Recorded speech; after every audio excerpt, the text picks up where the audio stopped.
Arcangelo makes history, Cody'S wish rolls, and Zenyatta gives us one final gift. That and so much more on this episode of the Win Play Show. Today's video is brought to you by Assiniboia Downs Gaming and Event Center. And be sure to tune in to Trust the Profits Live Mondays at 8 p.m. Eastern for Monday Night Lights, hosted by Matthew DeSantis. Salutations and welcome, friends, to this episode of the Win Play Show. I am your host, Matthew DeSantis. You can find me on Twitter at the handle @Failed to Menace.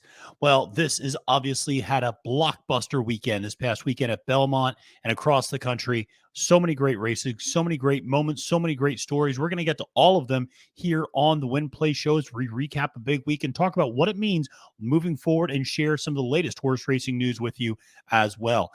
But before we get to that, quick reminder, press that subscribe button here on YouTube to get all of our great content on Trust the Profits. We just passed 11,000 subscribers. So a big thank you to you, and a big thank you to everyone who tuned in on Saturday to our Belmont Stakes Day live stream. I was on from noon until about 8 o'clock at night.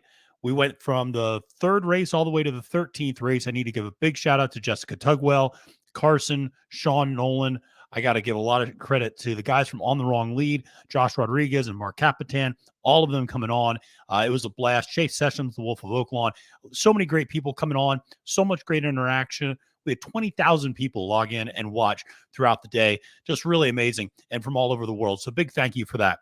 Now, make sure to press that like button on this video. Make sure to comment below with what was your biggest takeaway from the weekend that wasn't the Belmont Stakes, because everybody's biggest takeaway, of course, is Arcangelo, the Belmont Stakes, and we're going to talk a lot about that here in a second. But let me know what else were some big moments for you for this past weekend.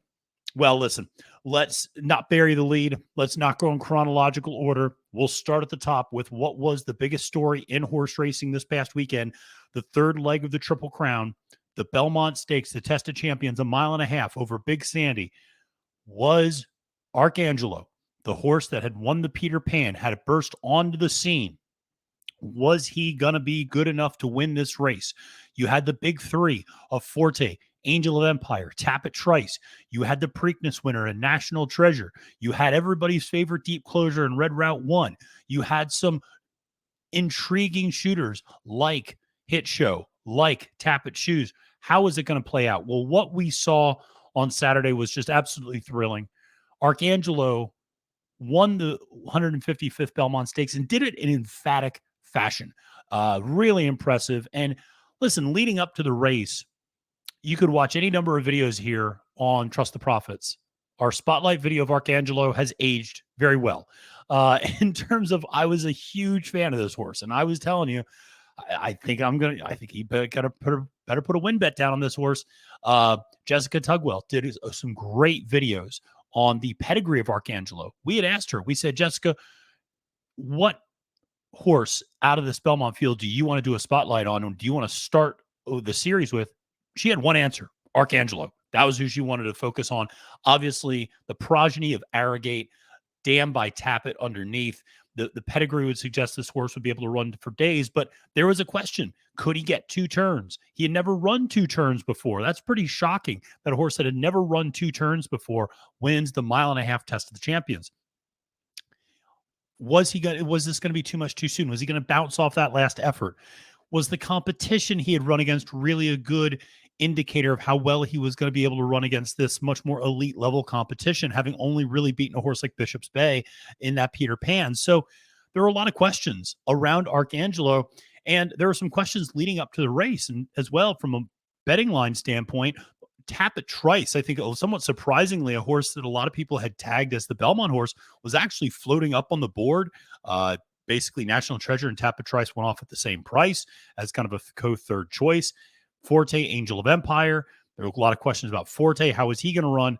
But ultimately, the race started, and Tapit Shoes gave that pressure from the inside on National Treasure. The half was 47-3. They were able to slow it down a little bit to the 6 furlong. I think it was a 112-3, which is right around average for where that has been run over the last 20 years or so. But there was a little too much pace early. And I thought it was going to be slow early. I really did. The closer we got to post time, the more I started to realize there's a possibility this gets fast. But my initial assessment was absolutely wrong. I thought it was going to be a slow pace. I'd also changed a little bit when the post draw came out. When Tapit Shoes drew the inside rail, you kind of knew they had to go.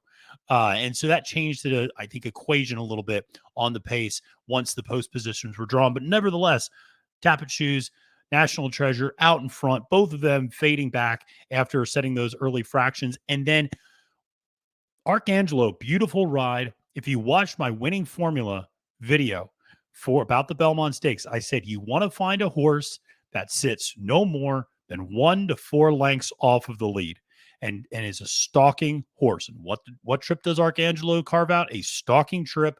He holds the inside rail. He shoots through that inside rail and gains the lead and kicks away. It gets about 3-4 lengths clear before the late charging Forte, Tapit Trice, Angel of Empire, Hit Show come running late, ultimately not able to get there. Arcangelo wins. Historic in nature. Jenna Antonucci becomes the first female trainer to ever win the Belmont Stakes. A huge moment, obviously, coming 30 years roughly to the day before since Julie Crone became the first female jockey to win a Triple Crown race, winning the Belmont Stakes. Of course, 50 years before that, you had Penny Chenery and Secretariat winning the Belmont as well. So a historic moment. Jenna Antonucci, I mean, if you have not watched those videos that are circulating over social media, do yourself a favor. I mean, the emotion, the excitement from her, really amazing stuff to see.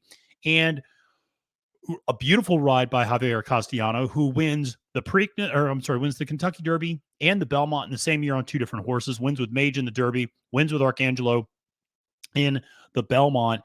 And now there's a couple questions. What comes next for Arcangelo? Presumably a lengthy summer up at Saratoga, perhaps the Jim Dandy, perhaps the Travers. That is where you would imagine he is going to be headed. And from there, I would imagine maybe some prep in the fall, and then in all likelihood, the Breeders' Cup.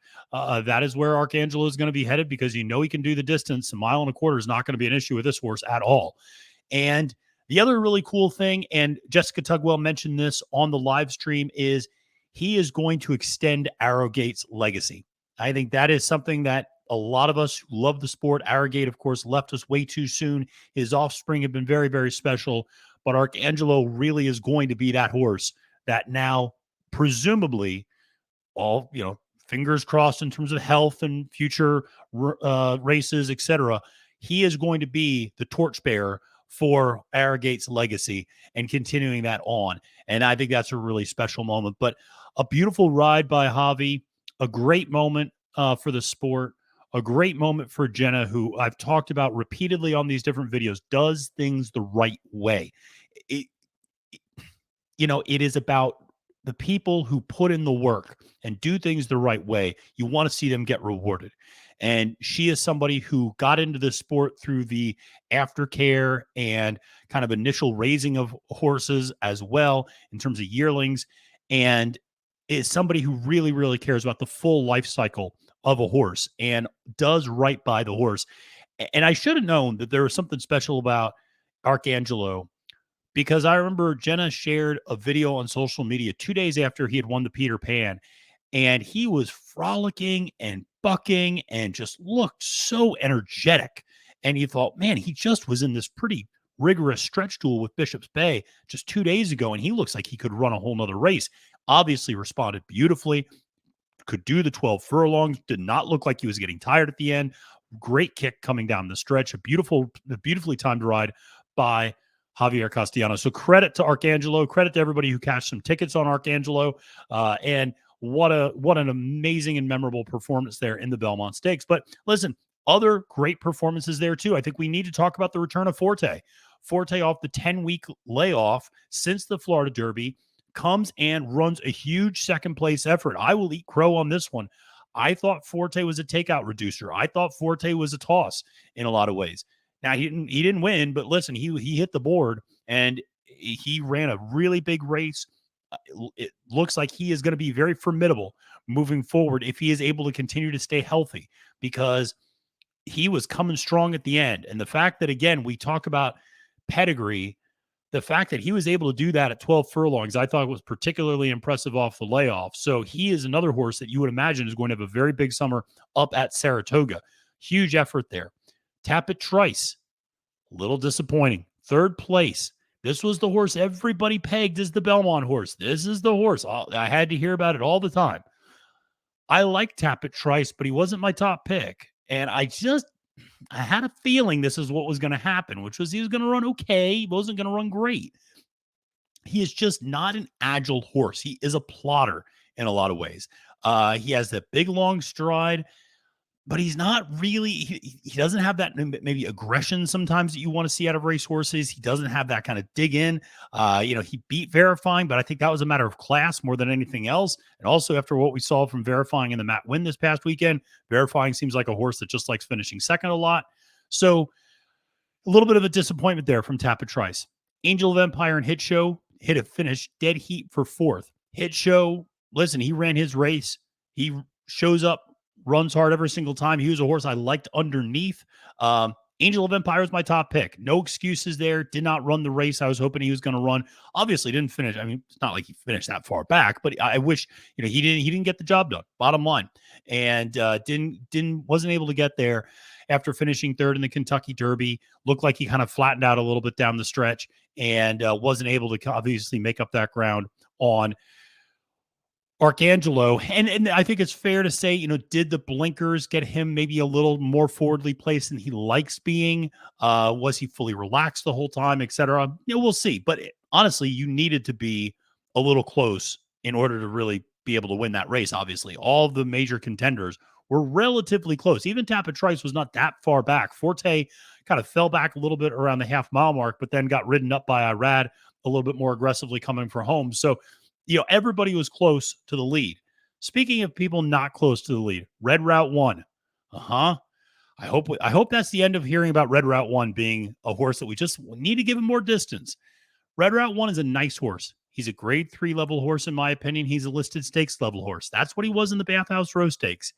He makes these furious runs. He's thrilling to watch. I love watching him just as much as anybody else, but he's not a grade 1 horse, at least yet. He may become one. He may get better like a sire, Gunrunner, who kept getting better and better with age. He might be one that continues to get better and better with the more races he gets in him, but just obviously wasn't there. Tapit Shoes fades back. National Treasure fades back. Il Miracolo fades back, as you would probably expect in all of those instances. National Treasure, a horse I loved in the Preakness. I did not see National Treasure winning this race or even hitting the board in this race. I liked him more than Forte, but I didn't like him that much. I mean, that was kind of a side bet I had with El Hombre about who was going to finish higher, Forte or National Treasure. El Hombre got me on that one, but I didn't have National Treasure in my top 3, and I didn't think this race set up particularly well for him from a distance standpoint. I just didn't think he was a horse that was ever really set to go 12 furlongs. That always felt like a little too far for him. But listen, all credit to Arcangelo. Thrilled to see what he's going to be able to do the rest of this year. And we're going to have some discussions about this here on the channel about where does this leave the rankings of the 3-year-old division in terms of who is the top 3-year-old right now as we go into the summer, the Haskell and up at Saratoga. Listen, you got to consider Arcangelo right up there, right? He wins the Belmont. He wins the Peter Pan. He breaks his maiden. He's on a 3-race winning streak. You got to consider Forte, obviously, a horse that really has never done anything wrong. Just came back from the 10-week layoff to run a huge second.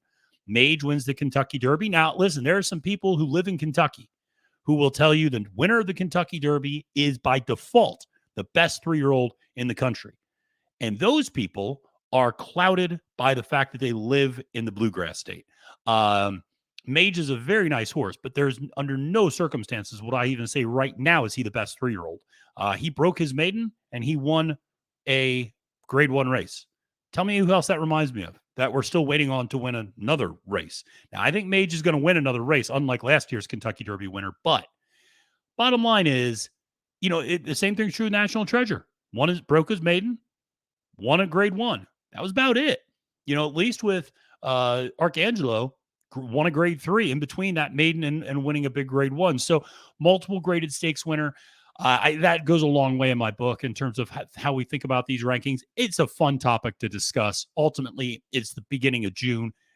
things won't get decided until later in the season, but it's fun to talk about, fun to discuss. Who do we have up top? We'll start having our little Trust the Profits rankings of the top 3-year-olds. All right. Well, we devoted a lot of time talking about the Belmont thrilling race, thrilling day, but there was a lot of other wonderful action on the card at the Belmont Stakes Day. Let's start with the Manhattan, up to the mark. Wow. This was my top pick, who was very, very chalky, admittedly, but what about a dominant effort in the Manhattan, up to the mark for Todd Pletcher. Irad Ortiz Jr. just made it look too easy on the turf. This is now the second consecutive grade 1. We're up to the mark, just blew by people and made it look easy doing it. Clearly, this is the best turf horse in North America right now in terms of a routing male turf horse. There's no competition to him. And the real kicker is, imagine if they had started this horse on the turf. Imagine how good he would be if they started his career on that surface. No, they ran him on the dirt for the first 8 races or 6 races of his career. Ridiculous. They've gone to the turf now. This horse has now won 4 or 5 races on the turf. The only time he didn't win was he finished 3rd by a nose to Modern Games in the Maker's Mark Mile. Listen, that was just, like I said, an absolutely huge effort. Soldier Rising, a horse I identified on capping the card, runs up for second place at a big price, $28 exactor there. Love to see that. Cody'S Wish. Let's talk about the Met Mile. Cody'S Wish. Wow. I faded Cody'S Wish. I was going to try to go with Zandon, who got second, which Zandon always gets second, so I should have probably known. I should have just done that. But listen, dominant effort from Cody'S Wish, who just made it look easy again, coming from the back and then just blowing by everyone, and just devastating to see him win that Met Mile over that field that I think a lot of us thought was interesting, at the very least contentious, in terms of other horses that you could make compelling arguments about. But ultimately, Zandon and White Abaria, who ran a heck of a race for Rick Dutrow in the new barn, that was a head bob for second and third between those two. But Cody'S Wish is the dominant effort. And the exciting part is there is no more competition in this level for Cody'S Wish. The dirt mile and going that mile, there is no competition anymore for Cody'S Wish. Now it is a matter of, what can this horse do? Can you stretch this horse out a little bit more? And that is indeed the intent. Bill Mott has let it be known that Cody'S Wish is strongly under strong consideration for the Whitney later this summer up at Saratoga. So Cody'S Wish, the next time he's going to run, he's going to start stretching out, folks. This is the only logical thing to do. And part of it comes from, honestly, the breeding and thinking about the siring and stud fees later on. You're only going to get so much from a stud if you're a BC Dirt Mile winner 1 or 2 years in a row. Can you get the classic distance? Can you go 1.25 miles? You know, can you win a race like the Whitney? These are feathers in the cap that only increase the value come retirement, come siring time. Cody'S Wish going to stretch out, and I think understandably so. It's one thing if there was a slew of other great 1 mile horses that Cody hasn't really run against, or has been, there's been wins and losses. He's beaten everybody at this distance. He's beaten everybody who's can run against him. He's won all these races in a row, grade 1s, grade 2s, grade 3s. He's won at every level. Why not stretch out? See what this horse can do going a little bit longer. He certainly seems stronger as he goes on that mile. So, he handled the 2 turns at Keeneland fine. Now, granted, it was still a mile, but he handled 2 turns okay. So we know he can do 2 turns. Like I said, I'm excited to see Cody'S Wish continue to stretch out. That's going to be a lot of fun this summer to pay attention to up in Saratoga. Well, now, speaking of another horse that a lot of people tried to make an argument against, myself included, and by the way, we should say it was an incredibly chalky, it was an incredibly favorite heavy day at Belmont, up until Arcangelo. Honestly, it was favorites all day for the most part until we get to Arcangelo in the Belmont. But one of those favorites that everybody was trying to beat was Caravel. And yet Caravel sits right off the pace and pounces late and just looks brilliant, and is able to win the Jaipur Invitational Stakes. Huge effort there. Now beating the boys 3 out of the last 4 times out and doing it multiple grade 1 wins over the boys in terms of the Breeders' Cup Turf Sprint, and now this. Listen, she is by far and away the best turf sprinter that we have right now. And you can understand why she was under consideration for Ascot for a while, because Royal Ascot, I should say, because she has the goods for sure. Held off a big charge from Big Invasion, from Casa Creed, who were coming running late, finished second and third. Casa was my top pick, but listen, couldn't get there. Caravel, like I said, sat off that pace of nobody's business and was able to run. And she just keeps getting the job done. One of the things I'll say is I do think this, and this was an argument people were making when Golden Pal was racking up a lot of consecutive wins. This is just not a particularly great division, the turf sprint division in the United States. There's great turf sprinters overseas, and that's why I think a lot of us were excited to see Caravel go over to Royal Ascot to run there and see what that would be like. It's just not the greatest division. I mean, you get Casa Creed out of there, and there just isn't much else. I mean, Big Invasion, I think, is a nice horse who's improving, but, Air Force Red, Arrest Me Red, I mean, how many times are we going to see these horses kind of run these races? There's just not a lot of competition for her. And again, a little bit similar to Cody's Wish. There's just not much competition at this level for her. I mean, if she runs against the girls, forget it. There really isn't much competition at all, unless, she blows the break or something like that. It's just, it's interesting to see where they're going to continue to go with her, whether they just continue to run against the boys now full time, whether that she dips back in against fillies and mares. We'll have to continue to see, but she is the dominant turf sprinter in the United States right now. No doubt about it. She has picked up where Golden Pal has left off in terms of winning all these turf sprints. Now, another horse that showed us a little bit of a new dimension was Arabian Lion in the Woody Stevens. And what a race. Obviously, you had the scratch of Fort Bragg that changed things. That was my top pick. So that one went out the window before we even got to the race. The scratch at New York Thunder really threw things off. That he was a veterinary scratch the morning of. That is a horse that should have been controlling speed, or very much so pushing the pace early from the inside rail. Once he's scratched, suddenly the pace didn't seem nuclear. It looked like it could get really, really fast when you had that speed on the inside and you had speed on the outside, and that sometimes really sucks people up into a pace duel. Once New York Thunder scratched, suddenly the pace looked hot, but not insane. And Arabian Lion sat the perfect trip. The trip we all thought Arabian Lion would sit. The difference is I looked at Arabian Lion's past performances and said, this horse has never passed anybody for the lead. And what does he do? He sits third, basically, lets speed go out in front, and then launches and kicks for home and goes right past everybody and looks great doing it. That became a very strung out field too. Watching that race, I mean, that was a strung out 7 furlong sprint. There were open lengths between multiple positions and multiple finishers in that race. But listen, Arabian Lion, huge effort there. General Jim was a complete no-show. He kind of broke towards the back and got hustled up around the turn. And you thought, okay, here he comes. He's going to make a move. But it was obvious he used up everything he had making that move just to get up into a position really on the inside, coming around the turn, and then coming for home. Just had absolutely nothing. Nice effort from Drew's Gold, who I think a lot of us liked as well as a long shot play. So, that was a good effort there. But Arabian Lion, much the best there. And that was a big win, obviously, for Bob Baffert in the Woody Stevens, a horse that, it seemed like maybe routing was not what this horse wanted to do. Cut it back to 7 furlongs.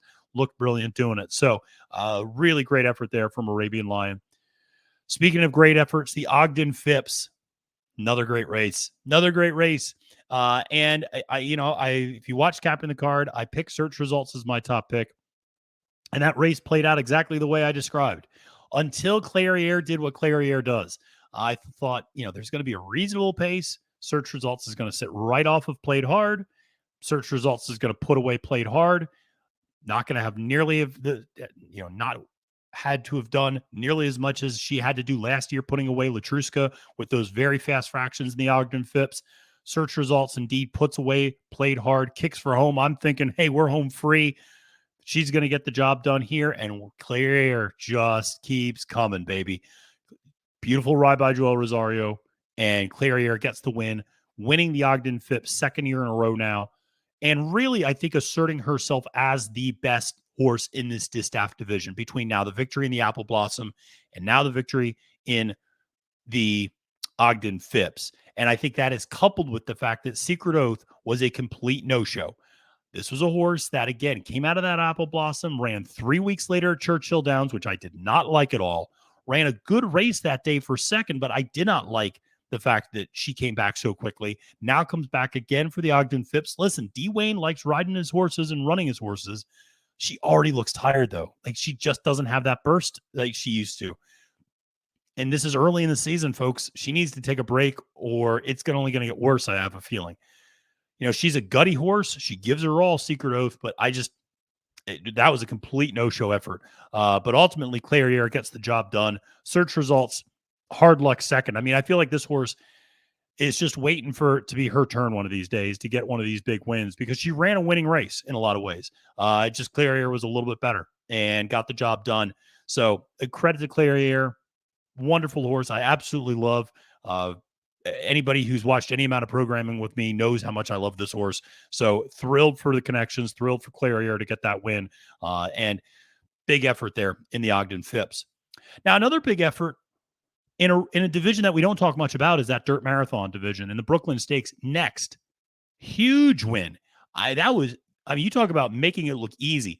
I would say up to the mark might have made it look a little easier. But Next won that stakes race about as easy. There's one other horse that's coming up in a second that won it very easy too. Next won about as easy as any of these stakes horses won on Saturday at Belmont. Just showed off that dominance. I told you he just needed one off the bench. He was going to come back and he was going to run big.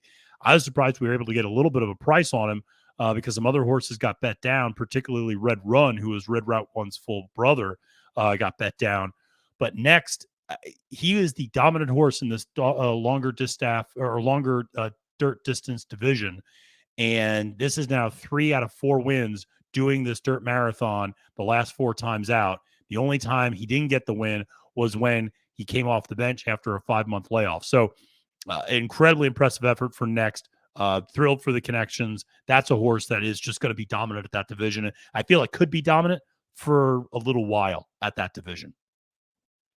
Let's talk about a little bit about the poker. Chez Pierre, coming off that huge win in the Maker's Mark Mile, gets pushed by Fila de Ariana, and ultimately, as a result, Emmanuel, the Todd Pletcher with Rat Ortiz Jr., gets the job done, comes from off the pace to win the Grade 3 poker. Big win for Emmanuel to get this one done. A horse that I feel like is always knocking at the door, does have some wins, no doubt about it, but I just feel like this is a horse that you're expecting these big efforts, and then it doesn't happen. I thought you'd be able to get the win easily last time out. Didn't happen this time. I was a little bit more concerned about his chances. I like him, but I just couldn't trust him enough to make him my top pick. Well, I should have, because he ran a really big race and got that job done in the Grade 3 poker. So credit to him. Like I said, another kind of really strong turf horse at that level. Not quite obviously at the elite level there, but a nice horse at that mile distance, that mile and 16th turf distance for the boys. Now, the easiest stakes win probably was actually Elite Power in the True North Stakes. This was one I told you to use, and I don't care what price he was going off at. This was the single. This was kind of the easiest. This was the free square on the card. I was all over Elite Power here. I just thought he was better than everybody else. The fact he beat Gunite overseas, and Gunite comes back to beat horses like Sibelius and Tejano Twist and some other nice horses at Churchill last time out, easily coming back from that same sort of a layoff. I didn't have any issues with Elite Power. I think that race also kind of exposed Strobe a little bit. I told you I was very skeptical of that horse. That's one that I just didn't really like coming out of there. I just questioned the caliber of competition Strobe had been running against lately in terms of racking up some wins. This also, I think, maybe exposes Skelly a little bit. And very nice dirt sprinter, don't get me wrong. But Skelly's been hanging out running at Oaklawn exclusively in the listed stakes Grade 3 level. I think we saw there's a gap between where Elite Power is and where Strobe and Skelly are as a result. But great win there for Belmont with Rat Ortiz Jr. up on the mount for Elite Power. Well, those were some of the stakes races on Saturday, but there were stakes races on Fridays as well. Let's talk about the Acorn Stakes. And we talked about how Clairiere put a stamp on the Distaff division. Well, let's talk about how Pretty Mischievous has put a stamp on the 3-year-old filly division, now winning the Grade 2 Acorn Stakes, or the Grade 1, I should say, Acorn Stakes And this was obviously coming off her victory in the Grade 1 Kentucky Oaks as well. She is a really, really classy filly. She sat the perfect trip. Money's gold. I told you was not going to be able to get the distance, and she couldn't get the distance at all. And I was surprised she took as much money as she did. Pretty Mischievous paid a little bit better than I thought. I think paid 580 or something like that. I joked with a friend. I go, that's highway robbery that they're giving us 580 for Pretty Mischievous, because this was kind of money in the bank, because I thought this race just set up perfectly for her in terms of sitting that stalking trip, letting some of the speed go out in front, and then making a run late and taking it home. That's exactly what she did. Now, she did have a very pesky competitor, Darth Vader. Darth Vader ran a huge race. Again, if you listen to my Friday Stakes preview, I talked about how much I like Darth Vader. I was worried about the ride that horse would get on the rail. Johnny Velasquez, I shouldn't have worried. Johnny Velasquez gave that horse the perfect ride from the rail. Got out, but didn't get sucked up into the speed. And that was the thing I was concerned about, is from the rail, do you get sucked up into the speed, and do you start pressing too much on the front end? Sat second flight, pocket trip basically, came through and really dug in and gave a huge effort against Pretty Mischievous. I do think Darth Vader is a one-turn horse. I think that's when she is at her best. So I do think that when you start talking about the future of the 3-year-old filly division, where they're going to go, when you start talking about 2 turns, I'm not sure she's there necessarily yet. Pretty Mischievous, I know, can handle those 2 turns. That's no problem. She ran a huge race there. So good on Pretty Mischievous. Big effort there. A nice bounce back for a Colt, too. That was a horse that I thought, I was very high on going into the Gazelle, and then didn't run particularly well that day. Came back, ran a decent third here in the Acorn for Chad Brown. One of the other efforts, obviously, in Italian. I mean, just too good. I told you that was the free square. That doesn't take rocket science. Anybody could have told you that. Just too good. Don't get fancy. I've tried to get fancy plenty in the past. I've tried to beat in Italian for, it feels like, the last 6 races. And I finally just said, something, we're not even going to try to beat in Italian. We're just going to use the free square. We're going to single. We're going to move on. She's going to be able to do it. And indeed, at a mile on the turf, she just is too good. And I think the question with her is a little bit similar to the question with Cody'S Wish. It's a little bit similar to the question with Caravelle. What do you do now? There's not really any other competition in your group. 1 mile on the turf, 1 mile and 16th on the turf for fillies and mares. There's nobody who's challenging in Italian at that distance. So you're either thinking about stretching out. Can you go to 1 mile and an eighth? Can you go to 1 mile and a quarter? Maybe the mile and a quarter is actually kind of the, because she can do 1 mile and an eighth, but can you do 1 mile and a quarter? Or do you start running against the boys? And I think that's kind of where you're at with an Italian, because in this filly and mare turf mile division, nobody. Because if you press her, she's just faster. Okay. You are going to need somebody to be on a suicide mission to run just insane early fractions to wear her out. And nobody's been able to do it, or even get close to being able to do it. If you don't press her, then she just lopes along like she did here, and then has more than enough in the tank to kick for home. So she's just a problem, and so she's really, really good. So credit to in Italian, huge effort there. Spenderella finishing second, kind of what we thought. Wakanaka finishing third. Horse I always liked. That I was kind of bummed, because I did play the Wakanaka in Italian exacta. I also played a trifecta with the 3 of them, so it all worked out. But thought Wakanaka might be able to get it for second. Wasn't quite there, though. Spenderella, obviously another filly I'm a big fan of, gets the second place there. Then let's talk a little bit about Warlike Goddess in that race. Market segmentation, gets the win. Controlling speed. Jose Ortiz gets out on the front end and is able to control the pace, and has more than enough than tank kicking for home. I thought Didier ran a huge race for second. Very impressive effort there. And that is one for Ignacio Correas IV. She is only continuing to gain fans. I mean, this was 4 consecutive wins in North America. Coming now into that race, runs a huge second place. I think nobody was really doing a lot of passing in that race. She passed a few horses, tried to get up there to get to market segmentation, just couldn't quite get there. Really gave a big run, but market segmentation, just a great ride by Jose Ortiz. Great effort. Really impressive horse. Very impressive run there from market segmentation. But the other news was Warlike Goddess. I told you to fade Warlike Goddess in the spot. I did not like that horse's chances in that race. I did not like the distance more than anything else. She's a mile and a halfer. She needs the 12 furlongs. And I think that was pretty obvious that she needed it. Some people are going to get on Joel for the ride that he gave her. What maybe wasn't the greatest ride. He already had her wide going into the first turn. And she didn't look super comfortable at one point, but ultimately she had her chance to have that turn of foot. But again, that mile and a quarter game is just not her game. This is now 2 races at this mile and a quarter distance that she's run. She's never hit the board. So you get her at the mile and a half, she's deadly. You get her shorter than that. That's why I was looking past her in that spot. Ultimately, though, market segmentation was the one who got the job done for Chad Brown. Very, very nice effort there. And then Poppy Flowers. I don't want to, I don't want to disrespect this one. Great run in the Intercontinental in the turf sprint. Perfectly timed ride, got up there, beat Bubble Rocks. I know a lot of people were holding their breath because I think a lot of people have Bubble Rock in their tickets, but Poppy Flowers coming through. This is a horse that I had talked about a little bit. I had said that was a very spready race. I had mentioned. I said that just feels like a very spread race. And Poppy Flowers is one of those horses I said, if you can afford it, include this horse on your ticket.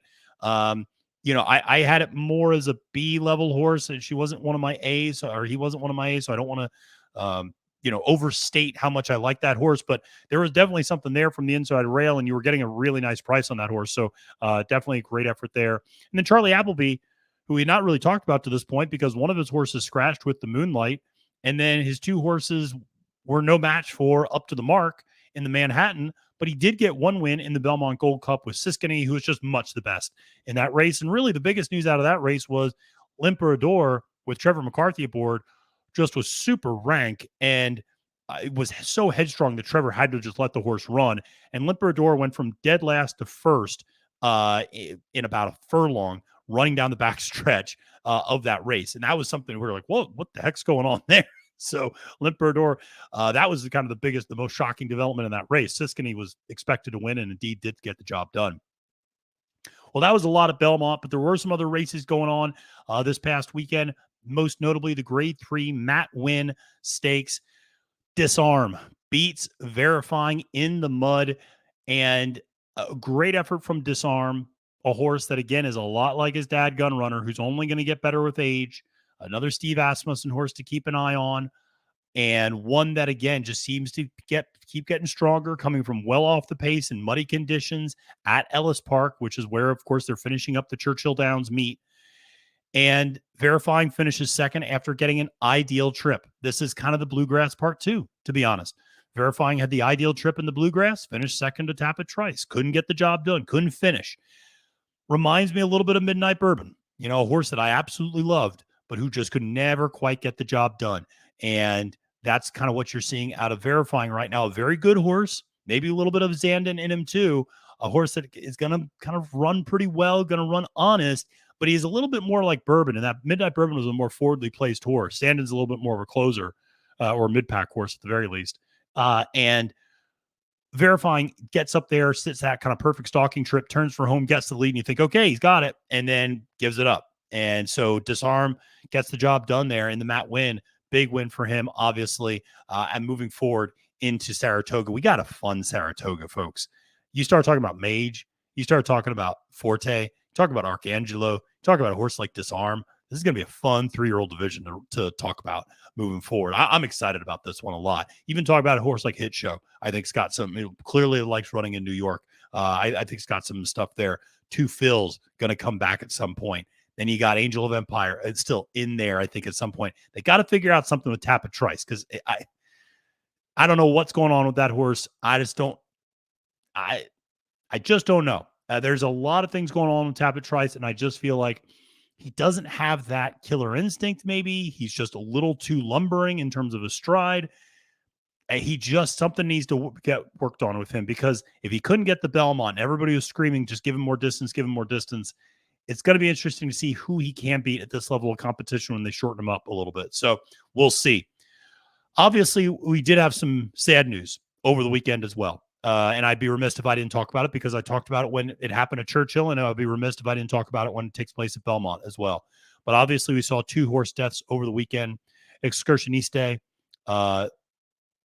breaking down on the track, having to be euthanized on the turf course, the race immediately after the Belmont Stakes, the 13th and final race on the card on Saturday. Excursionista for Mark Henning goes down. And that was very painful. If you were watching the live stream, you know that our own Jessica Tugwell works with Little Bluebird Stables, who owned Excursionista.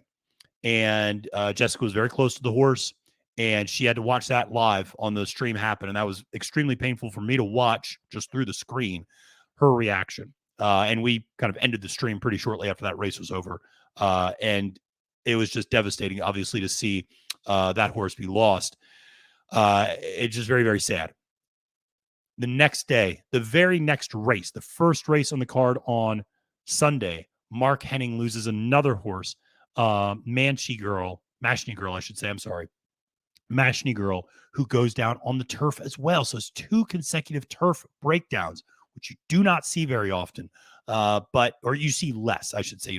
I shouldn't say very often, but you see less certainly than breakdowns on the dirt. And for a barn like Henning, which has a very strong reputation in this game as somebody who does things the right way and who is a very good horse person, for him to lose 2 horses in 2 consecutive races at Belmont basically is, I can't even imagine. Very devastating. Obviously not the look we wanted to see. There were so many great stories. Jenna Antonucci and Arcangelo, Cody'S Wish. What a wonderful story that always is. Even a horse like Up to the Mark, Elite Power, Caravel. These are great stories. And to see that was very, very unfortunate. So obviously sending our thoughts, prayers to the connections. We're obviously all thinking of Jessica on the channel here as well. Like I said, she was very close with all of the connections there with Little Bluebird Stables, with Excursionista. So very sad to see that. Now, I never like to end episodes on a down note, so I do want to share a good piece of news, and that is Zenyatta. Zenyatta gave us one final gift. Zenyatta over the weekend became a mother for the 4th time as she gave birth to her 4th and final foal. So this will be the last time Zenyatta will be bred, and she will now just go out to retire and run around like Zenyatta wants to do, run around on her toes maybe a little bit. But we're obviously all very excited to see this. A little bit like Arrogate, right? There's a limited number. It's true with broodmares, obviously, right? There's a limited number of horses that have those broodmare connections, and makes them all the more special. And so we got our final Zenyatta foal this weekend. Can't wait to see what the future brings for that horse, and can't wait to see how that horse continues Zenyatta's legacy, as we are excited to see Arrogate's legacy live on with Arcangelo. All right, folks. Well, that's going to do it for me this week here on the Win Play Show. Make sure to press that subscribe button here on YouTube. Come back on Monday night. We're going to have fun doing live stream on the Assiniboia Downs, starting at 8 o'clock, going all the way through the end of the card, about 11:30. We got you covered for Stable Duel. We got you covered for live betting and handicapping. It's a lot of fun, folks. So you definitely come Monday nights, check it out. Make sure to check out all of our great content that we have, from horse racing shows like this one to handicapping shows, greatest stakes previews, live betting. We have something for everybody here on Trust the Profits. Press that like button. Let me know what your big takeaway was from the weekend. Listen, I hope everybody had a great, safe, and profitable weekend. Until next time, friends, my name is Matthew DeSantis, wishing you a great and prosperous day at the races, and reminding you that it's now post time.